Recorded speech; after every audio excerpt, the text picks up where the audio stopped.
नमस्ते दोस्तों, एक और नई कहानी के साथ हमारे चैनल पर आप सभी को हार्दिक स्वागत है। दोस्तों, समय कितनी कीमती चीज है ये हम सबको पता होना चाहिए। समय एक बार जाने के बाद वापस नहीं आता।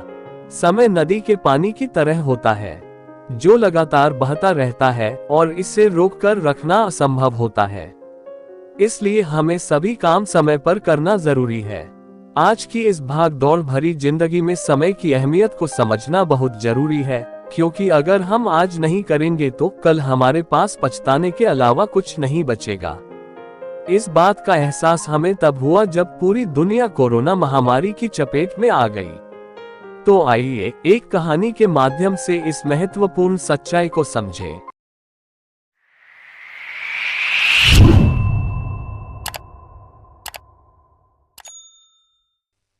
एक गांव में अमन नाम का एक युवक था। छोटे से ही जो मांगता उससे मिल जाता था, क्योंकि वह अमीर बाप का एक लौता बेटा था। उसने 8वीं कक्षा से ही स्कूल जाना भी छोड़ दिया था।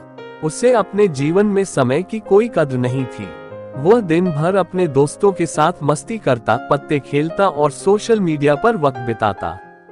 उसके माता पिता हमेशा उसे समझाते कि बेटा, समय बहुत कीमती है, इसे बेकार मत गंवाओ, कोई जॉब कर लो या फिर अपनी खेती बाड़ी में ही लग जाओ। एक दिन अमन की मुलाकात अपने पुराने स्कूल के दोस्त विजय से हुई। विजय अब एक सफल व्यवसायी बन चुका था। अमन ने विजय से पूछा, तुमने इतनी जल्दी इतनी सफलता कैसे हासिल की?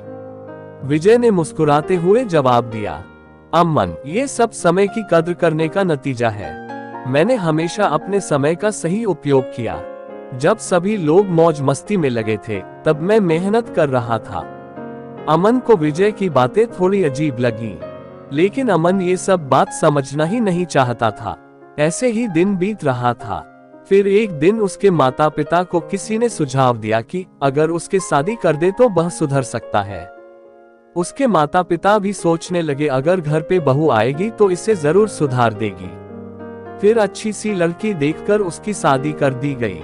साल भर में उसकी एक बेटी भी हो गई, लेकिन वह अब भी नहीं सुधरा। वह पहले जैसा ही दिन भर अपने दोस्तों के साथ मौज मस्ती करता था। फिर उसके पिता ने एक चाल चली, अगर मैं इसको घर से अलग कर दूं तो ये शायद काम करने लगेगा। इसी कारण उसके पिता ने उसे अपने से दूर एक छोटा सा घर बनाकर उसे 1 महीने की राशन पानी देकर अलग कर दिया। फिर भी वो कोई काम नहीं करता। ऐसे ही दिन बीत रहा था। घर से दिया हुआ राशन खत्म होने लगा। अब खाने को कुछ भी नहीं बचा। पत्नी भी उसे समझाते समझाते थक चुकी थी। फिर एक दिन उसकी पत्नी का एक कंपनी में जॉब लग गया। अब पत्नी ही घर चला रही थी, लेकिन भगवान को शायद यह मंजूर नहीं था, क्योंकि कुछ समय बाद दुनिया में कोरोना महामारी फैल गई। बहुत से लोगों के जान भी चली गई। दिन व दिन लॉकडाउन बढ़ता जा रहा था। सभी लोग घरों में बंद हो गए और बहुत सारे लोग अपनी नौकरी और व्यापार खो बैठे। अमन की पत्नी भी उनमें से एक थी। उसकी कंपनी बंद हो गई और वह बेरोजगार हो गई। इसी तरह दिन बीत रहा था। अब कंपनी से मिले हुए पैसे भी खत्म होने लगा था। फिर अचानक एक दिन अमन की बेटी को बहुत तेज बुखार हो गया। अमन पत्नी से पैसे लेकर मेडिकल स्टोर से मेडिसिन ले आया। मेडिसिन खिलाने के बाद भी बुखार कम होने का नाम नहीं ले रहा था। अमन की पत्नी का रो रो कर हालत खराब हो गया था। अब अमन को भी डर सताने लगा। दोनों मिलकर मेडिकल में चेकअप कराने ले गए। फिर चेकअप के बाद रिपोर्ट में जो आया ये सुनकर दोनों के होश उड़ गए। अमन की बेटी को भी कोरोना हो गया। अमन बहुत रोने चिल्लाने लगा, क्योंकि वह अपनी बेटी को बहुत प्यार करता था। अब अच्छे इलाज के लिए उनके हाथ में एक फूटी कौड़ी नहीं थी। इस पूरी घटना ने अमन को एक बड़ी सीख दी कि समय वाकई सबसे कीमती चीज है। अगर वह माँ और पिता के बातें सुनकर आज मेहनत करता और समय का सही उपयोग करता तो आज ऐसे संकट का सामना नहीं करना पड़ता। वह अब करता भी क्या, पिता के घर से भी निकल आया था। फिर उसकी पत्नी ने उसे समझाया कि आप पिता के पास जाए और उनसे माफी मांगे और उनके पोती के साथ जो हुआ ये सारे बात बताए। वह आपके बात नहीं टालेंगे, आखिर पिता है वह आपके। फिर पत्नी ने जो बताया अमन ने ठीक वैसा ही किया। अमन रोते हुए जल्द से जल्द पिता के पास पहुंचा और पैर पकड़कर माफी मांगते हुए बेटी के बारे में सारे बात बताया।